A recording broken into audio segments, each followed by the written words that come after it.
अगर राजनीतिक रोटियां जातियों को लेकर सेकी जा रही हैं तो वो तो समस्या और बढ़ने का खतरा रहता है ना उसमें। तो क्या एक बड़े पैमाने पर ये कोशिश करने की खतरे से बचने के लिए हिंदू राष्ट्र की आवश्यकता है। हमने वन सॉल्यूशन एक ऐसा दिया है जिससे सब कुछ डैमेज हो जाएगा। आप भी सपोर्ट करो, आप हिंदू हो ना। नहीं, आप तो कह रहे हैं सारे हिंदुस्तानी ही हिंदू हैं, सारे भारतीय हिंदू हैं, चाहे धर्म पूरी दुनिया हिंदू है। आप मानते हो? नहीं तो देखिए शास्त्री जी, एक तो होता है कि आप जन्म से होते हैं, आप तो कह रहे हैं कि जो जन्म से नहीं भी है वो भी है, वो भी हिंदू है, तो आप हो। मैं तो हिंदू हूं ही, मैं तो जन्म से हिंदू हूं, मैं हिंदुस्तान में रहती हूँ, माय डियर सिस्टर, मेरा पहला धर्म भारतीयता आप हमारा सपोर्ट करो। आप हमारा सपोर्ट करो। ये जो सपोर्ट होगा वो कैसा सपोर्ट होगा शास्त्री जी? लोग वही सोचते हैं ना कि अगर एक संत अपने प्रवचन में बैठकर इस तरह की बातें अगर करता है तो सबसे पहला ख्याल जो अलग समुदायों में आ सकता है, जो स्वयं को हिंदू नहीं मानते हैं और जन्म से नहीं है, वो सोचते हैं कि ये जबरन मेरे साथ कोई जबरदस्ती ना करे, मेरे साथ कुछ गलत ना हो, कोई किसी को भड़का ना दे। हमने धमकी दी, हमने किसी को धमकी नहीं दी, हमने किसी को जबरन नहीं किया, हमने सिर्फ ये कहा कि हम सब हिंदू हैं। अब जिनको मानना है वो बागेश्वर बालाजी और सब संतों के सपोर्ट में है, जिनको नहीं मानना है वो विरोध में है। जो विरोध में है उनको हमें समझाना भी नहीं है, धमकी भी नहीं देना है। हम लोग हिंसात्मक हैं, हमें कोई राजनीति नहीं करनी है, हमें कोई नेता बनना है। हम अपनी बात रखने के लिए भारत के संविधान के अनुसार प्रत्येक व्यक्ति को मौलिक अधिकार है, हम अपनी बात रख रहे हैं और हिंदू एक हो रहे हैं। जिन्हें सत्य सुनने का, स्वीकार करने का साहस है वो सपोर्ट कर रहे हैं और वो करके मानेंगे। जिन्हें नहीं है उन्हें डर है और वो डर उनका बरकरार रहना भी चाहिए। अगर ये डर आपको है तो आपको भी बरकरार रहना चाहिए। ये बात अच्छी है, अगर आप सबको एक साथ एकजुट और सबकी बेहतरी के लिए जो बात कही जाए वो बेहतर है। जातिवाद नहीं होना चाहिए भारत में, ये भी बहुत बड़ी चीज है और ये संदेश हर व्यक्ति तक जाना चाहिए। आपके तो कोई ब्राह्मण ये संदेश दे, आप देखो, अगर जातिवाद की बात कोई करे तो ये भी बता देना हम शुक्ल वंशीय गर्भगोत्रीय ब्राह्मण हैं, लेकिन हम हिंदू हैं।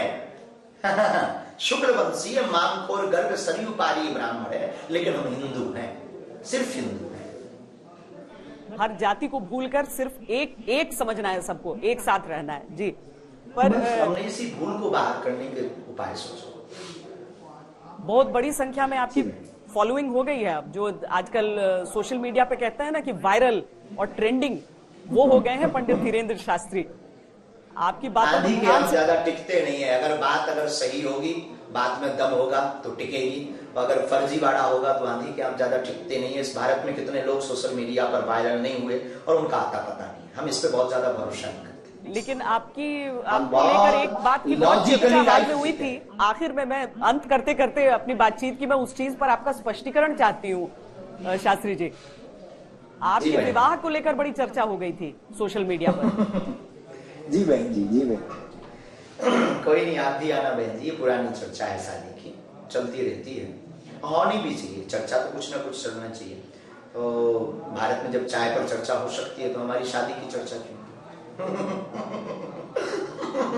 तो कोई बड़ी बात नहीं है, तो बहुत छोटा सा विषय है। इस भारत में गरीबी मुद्दा है, भुखमरी मुद्दा है, जातिवाद वैमनस्यता मुद्दा है, लेकिन देश का दुर्भाग्य है बागेश्वर धाम से हर वर्ष गरीब बेटियों का विवाह कराया जाता है, ये कभी नहीं दिखाया गया। अन्नपूर्णा भंडारे में बिना जाति पूछे भंडारा 3 साल से निःशुल्क, फ्री ऑफ कॉस्ट, एवरीडे 10,000 5,000 लोगों को करवाया जाता है। इस पर कभी किसी ने टिप्पणी नहीं की, ना धन्यवाद दिया, ना ये कहा कि गुरुजी हम भी सहयोग करेंगे, बहुत अच्छा काम कर रहे हैं। तो अगर ये चर्चा चल रही है, लोगों को और आपको वो प्रश्न चाहिए, वो मुद्दा चाहिए जिससे लोग बहुत चॉइसली से देखें या पढ़ें या सुने, तो कोई बड़ी बात नहीं। हम इस पर बहुत ज्यादा प्रसन्न या बहुत ज्यादा वो, लेकिन अब क्या करें, भूमिका है, धारा के विपरीत नहीं बह सकते। तो बिल्कुल मुद्दा है, बहुत जल्दी शादी होगी, अच्छे खानदान में होगी, भगवान जाने अब लुगाई कैसी होगी। संत है, आप युवा हैं, आप युवा हैं और इसीलिए हम संत नहीं है, हम एक गुरु है, हम कोई संत, हमने कोई वोट नहीं लिया। जब देश के भविष्य की बात आती है तो लगता है सकारात्मक बोलने वाले लोगों की ही बातें लोग सुने तो अच्छी बात सबसे बड़ी रहती है देश में। बागेश्वर धाम की आपने बात की और वाकई वहां पर भूखों को खाना खिलाना हो, चाहे फिर वो जो गरीब लाचार हैं उनके उपचार की बात हो, या फिर आप जो विवाह की बात करा रहे हैं गरीबों की, ये सारी चीजें ये कामकाज बागेश्वर धाम का रहा है। आपका लक्ष्य क्या है? आपने कहा कि हिंदू राष्ट्र था, है, रहेगा। आपने कहा कि जातिवाद को खत्म करने की जरूरत है। ये सकारात्मक चर्चाएं तो हैं, लेकिन अगर मैं पंडित धीरेन्द्र शास्त्री के लक्ष्य की बात करूं, क्या लक्ष्य लेकर आप आगे बढ़ रहे हैं, तो वो क्या होगा? हमारे लक्ष्य को ये बहुत ज्यादा हम लक्ष्य को केंद्रित करके जीवन नहीं जीते। हमारी दिन की शुरुआत और रात्रि काल के शयन के पूर्व का विराम हमारा हमेशा सनातन लक्ष्य रहा।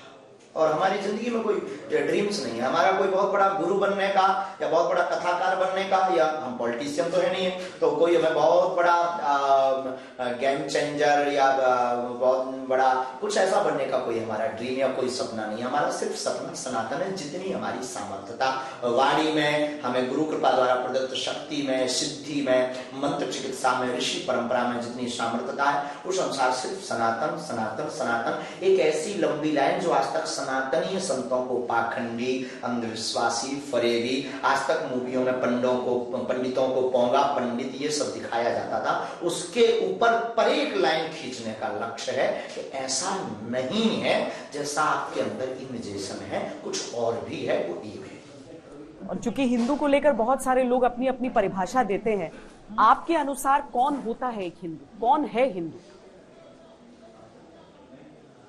ये बहुत अच्छा प्रश्न है। इस प्रश्न पर हम बहुत प्रसन्न है।